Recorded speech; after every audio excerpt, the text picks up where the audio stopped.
আজকের গল্প হলো তোমায় আমায় মিলে। প্রথম অধ্যায়। এসো মা, বাঁ পা আগে রাখো এই কাপড়ের ওপরে, তারপর ভেতরে ঢোকো, বললেন শ্রীরূপার শাশুড়ি মা রীনা দেবী, রীনা চ্যাটার্জি। বাড়ি ভর্তি লোকজন আজ, আত্মীয় স্বজন তো আছেই, পাড়ার লোকজনও এসেছে চ্যাটার্জি বাড়ির নতুন বউকে দেখতে। শ্রীরূপা শাশুড়ির কথা মতো দুধে আলতার থালায় পা দিয়ে তারপরে বাঁ পা আগে রেখে প্রবেশ করল বাড়ির ভেতরে। নতুন বউকে দেখে প্রশংসার শেষ নেই।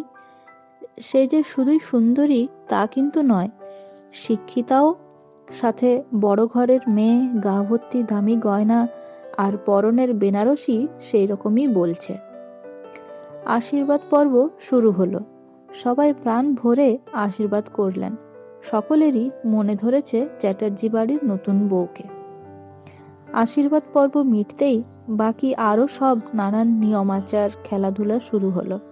শেষ পর্যন্ত যখন ওর বড় যা চারতলার ওর ঘরে নিয়ে গেল, তখন দুপুর গড়িয়ে বিকেল হতে যায়। ওর বড় দুটো লাগেজ ব্যাগ আগেই ঘরে পাঠিয়ে দেওয়া হয়েছিল। বাথরুম আর বাকি সব কিছু দেখিয়ে বলে দিয়ে নীলাঞ্জনা চলে যেতেই ঘরের দরজাটা ভেতর থেকে বন্ধ করে দিল শ্রীরূপা। ঘরটা ভালো করে কয়েক মিনিট ঘুরে দেখল। একদম অন্যরকম। দেওয়ালের রং থেকে ঘরের আসবাব সব কিছুতেই আধুনিকতা আর আভিজাত্যের ছোঁয়া। ঘরের কর্তা যে আপাদ মস্তক বিলিতি ধ্যান ধারণার, সেটা বাথরুমে উকি দিতেই স্পষ্ট হলো আরও। বড় বাথরুম, বড় জাকুজি বাথটাব এক সাইডে, পাশে শাওয়ার, ওই সেই 5 স্টার হোটেলের বাথরুম যেমন হয়। এক মুহূর্ত মনে হলো এটা ঘর কম হোটেলের সুইট বেশি, সেই হোমলি ফিলটাই নেই। ঘরটা ওকে ওর আরেক বাড়ির কথা যেন এক লহমায় মনে করিয়ে দিল। সেখানেও এই রকম আড়ম্বর, প্রাণহীন চাকচিক্য। ঘরের উল্টো দিকে ব্যালকনির দিকে চোখ যেতেই সেখানে গিয়ে দাঁড়ালো। পেছন দিকের বিরাট বাগান, পুকুর পেরিয়ে উঁচু পাঁচিল, তার ওপরে পাকা রাস্তা, তারপরেই হুগলি নদী, ওপারে দক্ষিণেশ্বর মন্দির, ভাবলেই মনটা খুশি হয়ে যায়। এতবার এখানে এসেছে, কখনো ভাবেনি যে একদিন এখানেই বিয়ে করে আসবে।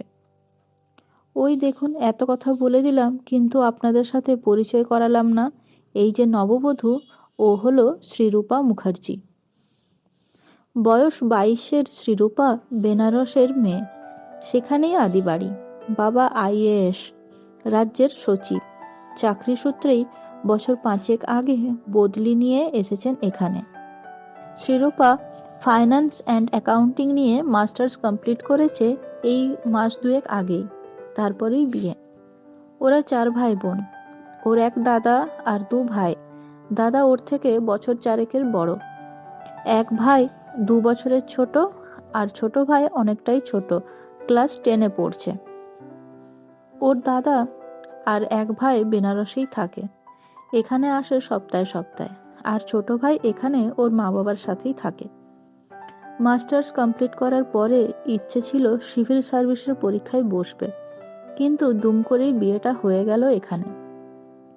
হঠাৎই সম্বন্ধটা যায় এক ঘটকের হাত ধরে। শহরের এক বিরাট বনেদি পরিবার, জয়েন্ট ফ্যামিলি, পারিবারিক বিরাট ব্যবসা। ছেলের বাবারা 2 ভাই।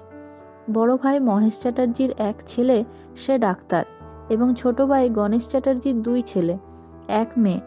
একজন IPS অফিসার, হুগলি জেলার SP, অন্য 2 জন কলেজ স্টুডেন্ট। শ্রীরূপার হাজব্যান্ড হলো এই IPS অফিসার, ঋত্বিক চ্যাটার্জি। বয়স 30। এই পুলিশ অফিসারের ভীষণ খ্যাতি। 21-এই গ্র্যাজুয়েশনের সাথে সাথেই UPSC পাস। সেই বছরই চাকরি পেয়ে যায়। পোস্টিং হয় রাজস্থানে, তারপরে লখনৌতে, আর এই বছর 1.5 হলো ওয়েস্ট বেঙ্গলে ফিরেছে। এত ভালো পরিবার, এত ভালো ছেলে, ওর বাবা মা তাই আর দেরি করতে চাইলেন না। ছেলের বাড়ি থেকে শর্ত ছিল চাকরি বাকরি করা যাবে না, সবাই রাজি, তাই আর কিছু করা গেল না। যাই হোক, কয়েক মিনিট বাইরে দাঁড়িয়ে থেকে ভেতরে ফিরে এলো শ্রী। গিয়ে ড্রেসিং টেবিলের লম্বা আয়নার সামনে গিয়ে দাঁড়ালো। পরনে লাল টুকটুকে বেনারসি, গায়ে গা ভর্তি সোনার গয়না, মাথা ভর্তি সিঁদুর, চোখে মুখে ক্লান্তি থাকা সত্ত্বেও কি সুন্দর লাগছে ওকে। বাবা একেবারে গয়নায় মুড়ে দিয়েছে, সোনার চমকে চোখ ঝলসিয়ে যাবে। একটা ব্যাগ খুলে নিজের তোয়ালে, shampoo, body wash, face wash, sari সব কিছু নিয়ে ঢুকলো বাথরুমে। স্নান করে ক্লান্তিটা কাটাতে হবে। প্রায় 20 মিনিট পরে সুন্দর একটা লাল রঙের ঢাকাই শাড়ি পরে বেরোলো বাথরুম থেকে। গয়নাগুলো নিজের সাথে নিয়ে আসা বড় বাক্সতে ঢুকিয়ে রাখলো বিছানায়। শাড়িটাও গুছিয়ে রাখলো। ড্রেসিং টেবিলে রাখা হেয়ার ড্রায়ারটা নিয়ে নিজের কোমর অবধি লম্বা চুলটা বেশ কষ্ট করে শুকিয়ে সিঁদুর পরে হাতে শাঁকা পলা আর কিছু গয়নাগাটি পরতে পরতেই দরজায় টোকা পড়ল। শ্রী, তোমার হয়েছে? বড় জায়ের গলা পেয়ে শ্রীরূপা গিয়ে দরজা খুলে দিল। সে একটা বড় ট্রে নিয়ে দাঁড়িয়ে। নতুন মেজো জাকে দেখে মিষ্টি করে হাসলো নীলাঞ্জনা। বলল, ও মা, কি সুন্দর লাগছে। এই নাও তোমার খাবার, গরম গরম কচুরি, আলুর দম, শাহী পনির আর মিষ্টি, সাথে চা। ট্রেটা ভেতরে নিয়ে এসে টেবিলে রাখতে রাখতেই বলল নীলাঞ্জনা। আরও বলল, নাও এখানে বসে শান্তি করে খেয়ে নাও, অনেক ধকল গিয়েছে, খেয়ে নাও, তারপরে একটু রেস্ট নাও। শ্রী আর কিছু বলল না, শুধু ঘাড় নাড়ল। ওকে খেতে বসিয়ে দিয়ে নীলাঞ্জনা বেরিয়ে গেল। তার আজকে কাজের শেষ নেই, বাড়ি ভর্তি আত্মীয় স্বজন, কাজের লোকেদের দিয়ে কি আর সব কাজ হয়? হিমশিম খেয়ে যাচ্ছে বেচারি।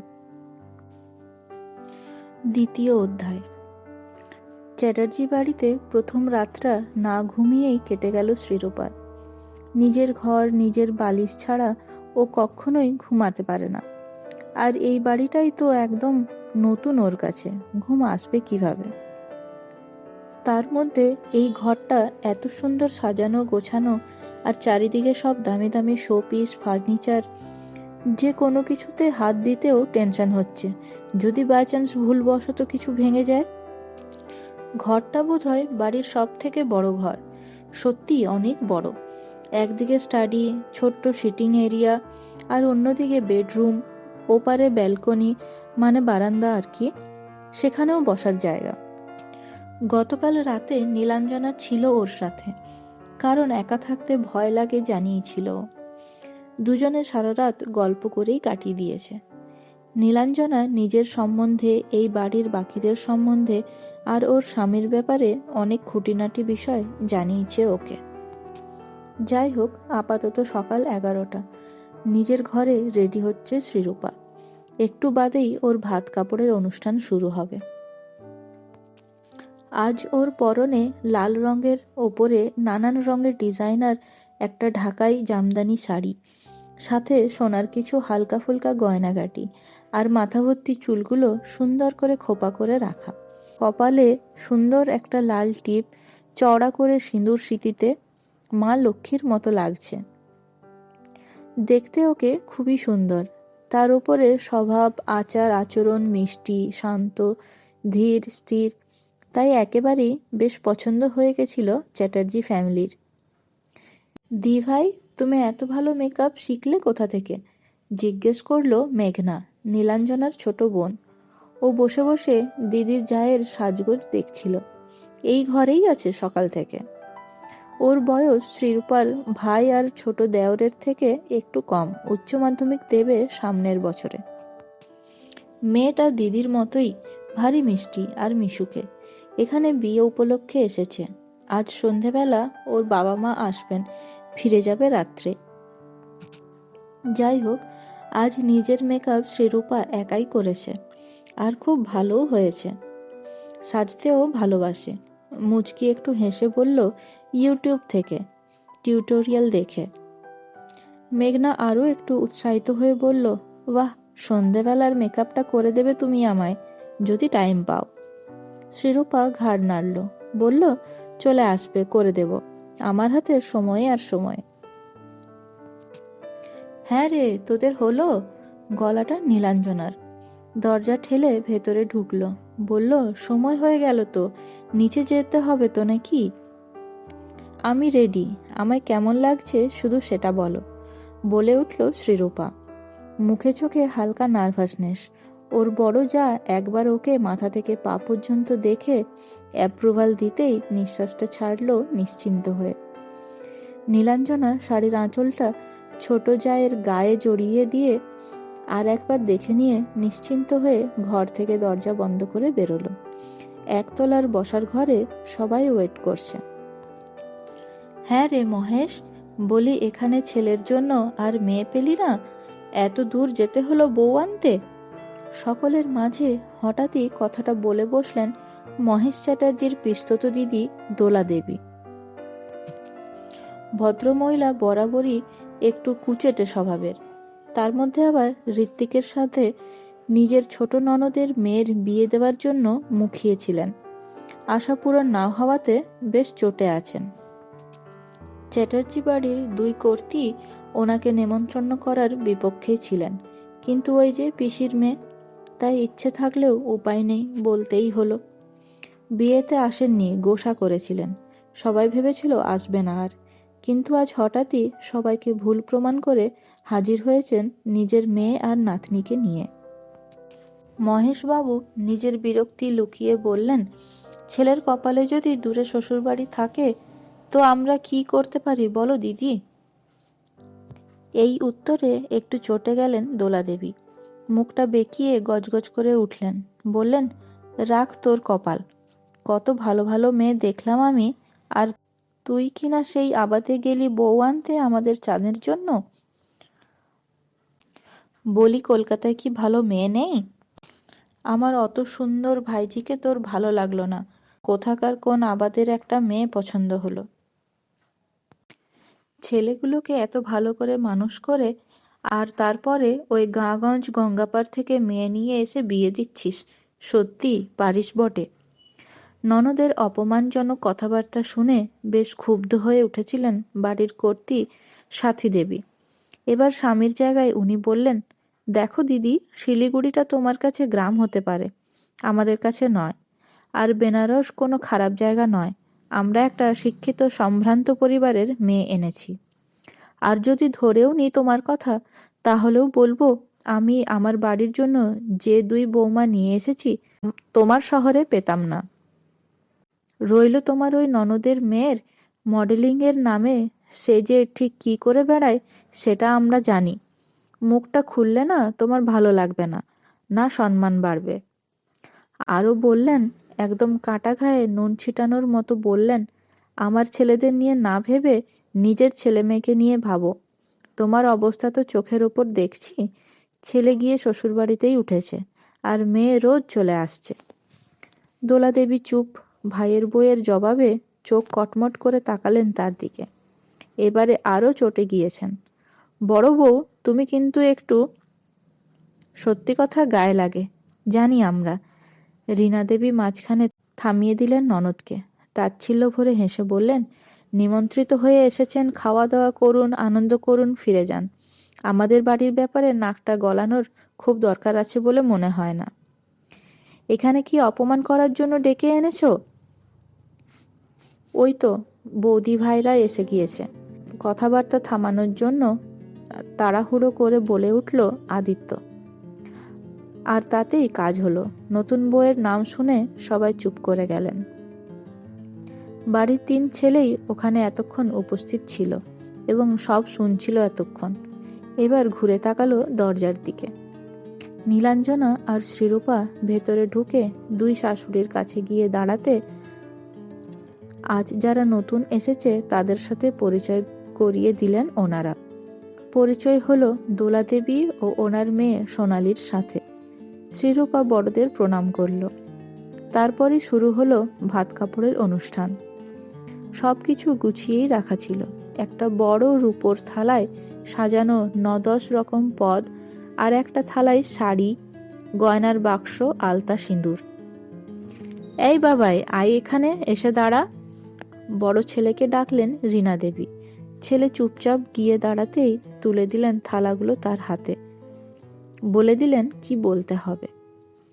শ্রীরূপার সামনে দাঁড়িয়ে স্বামীর চোখে মুখে বিরক্তিটা স্পষ্ট লক্ষ্য পড়ছিল ওর। এবারে তার কথায় অবাক হলো।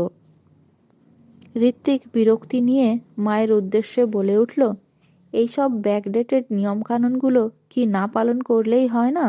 তোমরা তো জানো আমি এইসব মানি না, ভালো লাগে না আমার। এইসব এইসব কেমন কথা বাবাই? ধমক দিলেন শর্মিষ্ঠা দেবী। গলা নামিয়ে কড়া ভাষায় বললেন, তুমি কি মানো না মানো সেই সব শোনার জন্য আমরা এখানে বসে নেই। এটা নিয়ম, বলতে হবে। সবাই বলে, তুমিও বলো। ও তোমার বিবাহিত স্ত্রী, ওর দায়িত্ব নেওয়াটা তোমার কর্তব্য। তাই বেশি কথা না বাড়িয়ে মা যেটা বলতে বললেন সেটা বলো। বাড়ি ভর্তি লোকজন, দয়া করে লোক হাসিও না, এটা বিদেশ নয়। বড় মায়ের চোখ রাঙানি আর ধমকের পরে ঋত্বিক আর বেশি কিছু বলল না। মায়ের হাত থেকে থালা নিয়ে সেটা বাড়িয়ে দিল নিজের স্ত্রীর দিকে। বলল, আজ থেকে আমি তোমার ভাত কাপড়ের দায়িত্ব নিলাম। তৃতীয় অধ্যায়। সন্ধেবেলার রিসেপশন পার্টি শুরু হয়ে গিয়েছে। অতিথি আপ্যায়নে ব্যস্ত সবাই। একটু আগেই কনে পক্ষ এসে উপস্থিত হয়েছেন ফুলসজ্জার তত্ত্ব নিয়ে, যা নেহাতি কম নয়, প্রায় ৮০-৮৫ পিস ট্রে। শ্রীরূপার পরিবার বেশ সম্ভ্রান্ত, সচ্ছল, তাই একটিমাত্র মেয়ের বিয়েতে সামর্থ্যর থেকে একটু বেশি খরচ করেছেন, প্রচুর খরচ করেছেন। মেয়ের সাথে দেখা করার পরে মলয়বাবু যখন তার শ্বশুরবাড়ির বাকি সদস্যদের সাথে গল্প করতে ব্যস্ত, তখন ওনার স্ত্রী মেয়ের কাছে বসে অনিমা দেবী জিজ্ঞাসা করলেন, তুই ভালো আছিস তো? কাল থেকে ফোন করছি, ফোন ধরছিস না, ফোন করছিস না, হয়েছেটা কি তোর? শ্রীরূপার চোখ দুটো কিছুটা দূরে দাঁড়িয়ে খোশ মেজাজে বন্ধুদের সাথে গল্প করতে থাকা মানুষটির উপরেই নিবন্ধিত তখনও। মায়ের উদ্দেশ্যে বলল, আমি কেমন আছি না আছি তাতে তোমার কি? তোমরা তো তোমাদের সব থেকে বড় দায় থেকে মুক্ত। আবার কি, ভালো থেকো।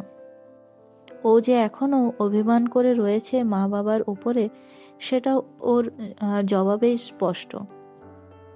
তনিমা দেবী মেয়ের কথায় একটু দুঃখ পেলেন। বললেন, এখনো সেই এক কথা? আচ্ছা, এত অবুঝ তো তুই ছিলি না কোনোদিন, তাহলে এরকম করছিস কেন? কত ভালো একটা পরিবার, কত ভালো ছেলে, তারপরেও সেই এক জেদ ধরে বসে আছিস কেন?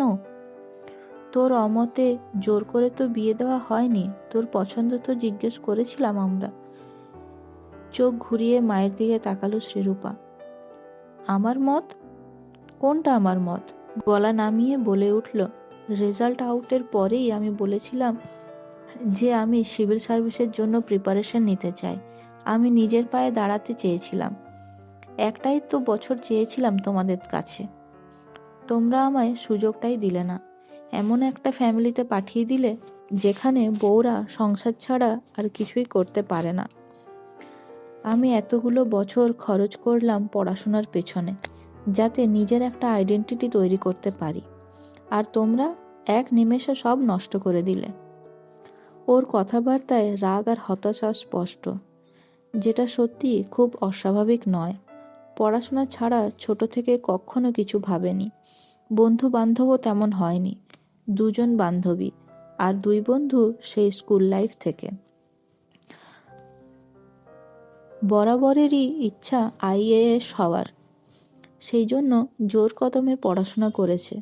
মাস্টার্স কমপ্লিট করার পরে পরীক্ষায় বসবে ঠিক করে রেখেছিল, কিন্তু পাশ করার 2 মাসের মাথাতেই বিয়ে হয়ে গেল। প্রেম ভালোবাসা কখনোই হয়নি, কাউকে পাত্তাই দেয়নি, আর ওর পারিবারিক রেপুটেশনের কারণে কেউ কখনো ওর ধারে কাছেই ঘেঁষেনি। পড়াশোনার বাইরে টুকটাক ঘুরে বেড়ানো, আড্ডা আর ওর আঁকা, এইটুকুই, তার বাইরে কিচ্ছু নয়। বিয়েতে ওর কোনো আপত্তি ছিল না, কিন্তু হঠাৎ করে বিয়েটা দিয়ে দিল ওর, কোনো কথাই না শুনে, আর সেটাই ওর সমস্যা। মেয়ের চোখে জল লক্ষ্য করে ওর হাতটা ধরলেন তনিমা দেবী, বুঝিয়ে বললেন, শ্রী, বাইরে বেরিয়ে চাকরি করলেই কি সব হয়ে যায়? একটা চাকরি করার থেকেও অনেক কঠিন সংসার করা, বুঝলি? তাছাড়া তুই তো ছোট থেকেই জানিস যে আমাদের ফ্যামিলির মেয়ে বউরা বাইরে চাকরি করে না। এমনটা তো নয় যে তুই প্রথম। তুই মুখার্জি ফ্যামিলির মেয়ে, ভুলে যাস না সমাজে আমাদের পরিবারের কি বিরাট নাম, যশ, খ্যাতি আছে। আমাদের পরিবারের মেয়েরা বাইরে বেরোয় না কাজ করতে। দেখ, সবার কপাল এত ভালো হয় না। যা পেয়েছিস তা যত্ন করে ধরে রাখতে শেখ। কি হয়নি সেটার জন্য মন খারাপ করিস না। চেষ্টা করে দেখ একবার। সংসার সব থেকে সুন্দর। এত বড় পরিবার, সবাইকে ভালোবেসে ভালো থাকার চেষ্টা কর। রিসেপশন পার্টি শেষ হয়ে গিয়েছে। সব গেস্টদের বাড়ি পাঠিয়ে সবাই যখন ফিরল তখন প্রায় 1টা। ঋত্বিক গলার টাইটা খুলতে খুলতেই ঘরে ঢুকলো। দরজাটা ভেজিয়ে রাখা ছিল।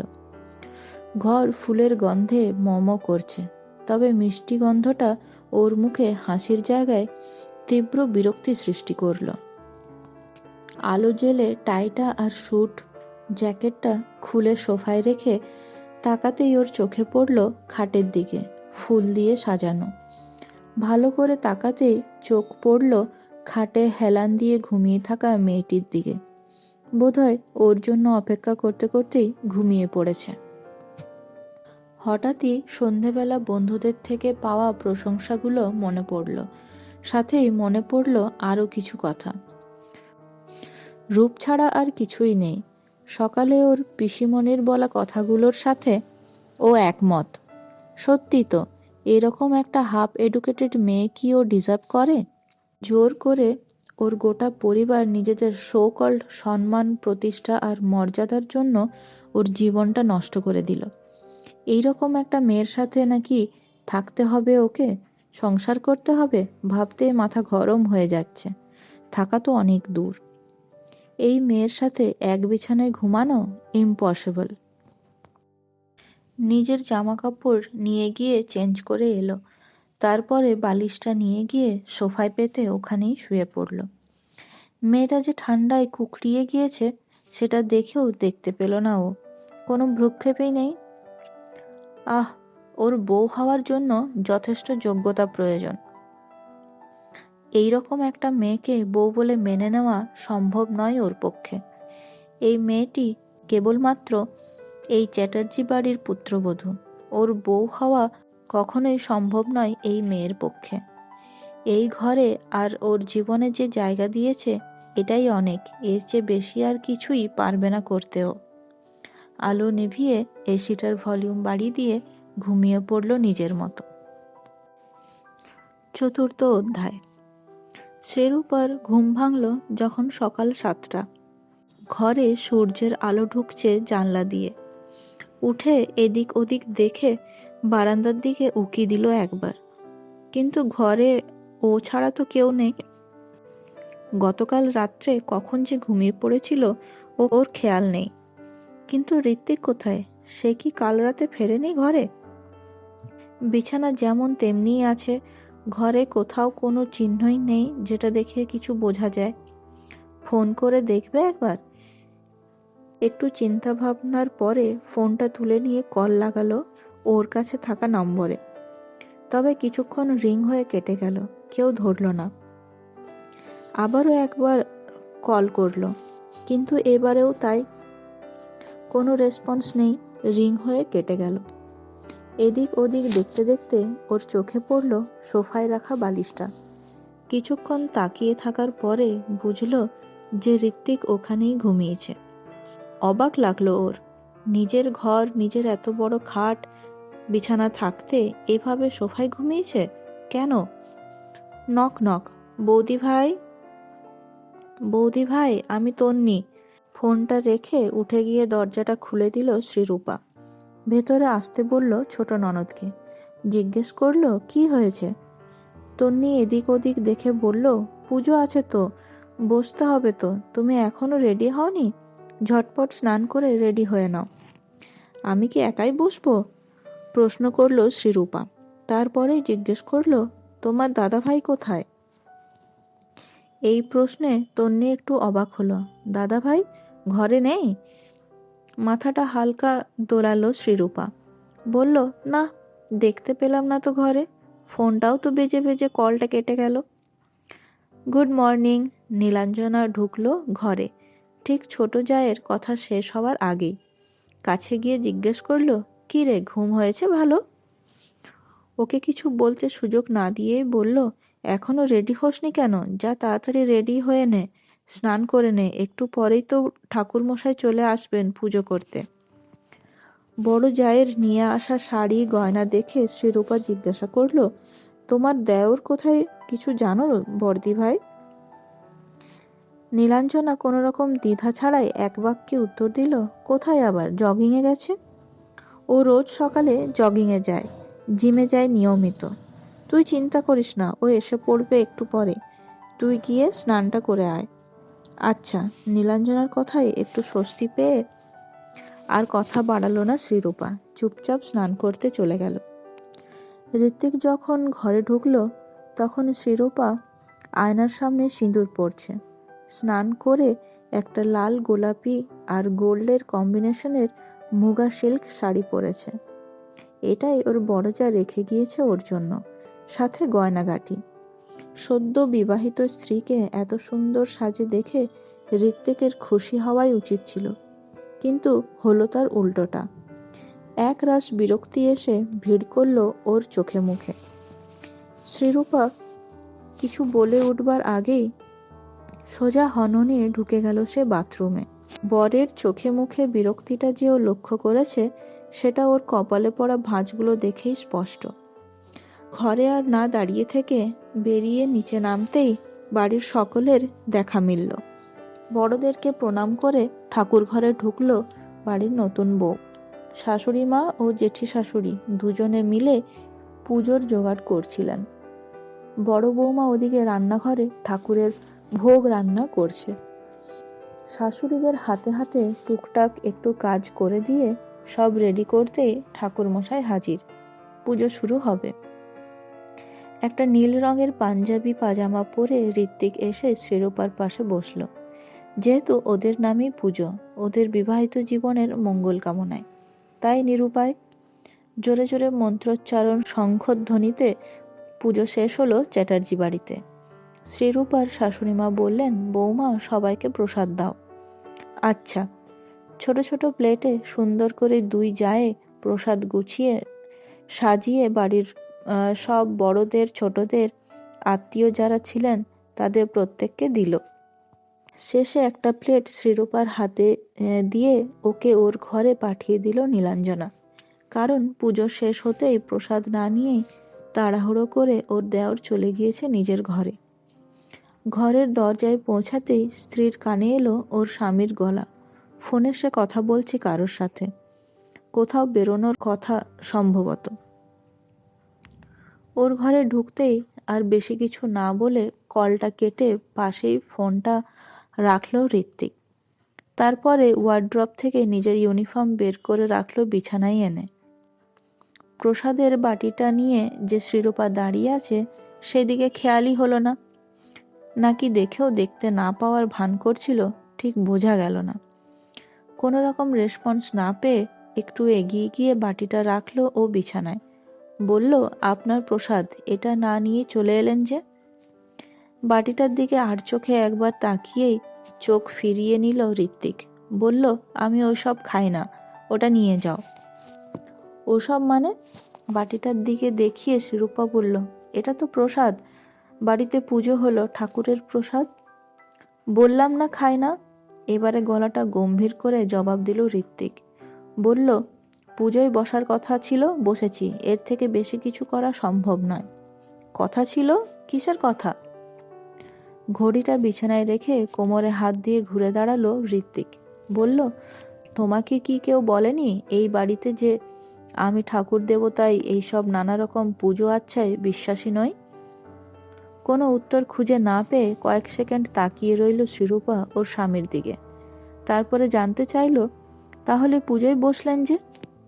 অগত্যা কিছু করার নেই। মুখটা বেজার করে ঋত্বিক মাথাটা নাড়ল, কিছুটা আফসোস নিয়ে বলল, এই পরিবারে থাকতে গেলে এমন অনেক কিছুই করতে হয় যেটা করার এক ফোঁটাও ইচ্ছে থাকে না, বাধ্য হয়ে করতে হয়। এটাও সেরকম একটা ব্যাপার।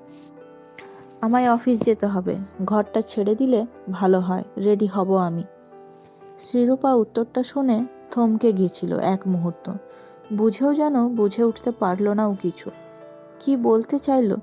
মনে হলো কথাটার অন্তর্নিহিত অর্থটা সম্পূর্ণ আলাদা। ও যেটা ভাবছে সেটা নয়। কি হলো? কিছু বললাম তো? ঋত্বিকের বিরক্তিমাখা গলার আওয়াজে শ্রীরূপা চমকিয়ে তাকালো। জিজ্ঞেস করলো, আপনি আজকেও অফিসে যাবেন? এবারে ভ্রুজোড়া উঁচিয়ে পাল্টা প্রশ্ন করল ঋত্বিক। কেন? বিয়ে মিটে গেছে তো, এখনো কিছু বাকি আছে নাকি? না, সেটা নয়। ঠিক কি বলবে বুঝাতে না পেরে আর কথা বাড়ালো না শ্রীরূপা। সম্মতি দিয়ে বলল, ওকে, আপনি রেডি হয়ে নিন, আমি নিচে যাচ্ছি। নমস্কার।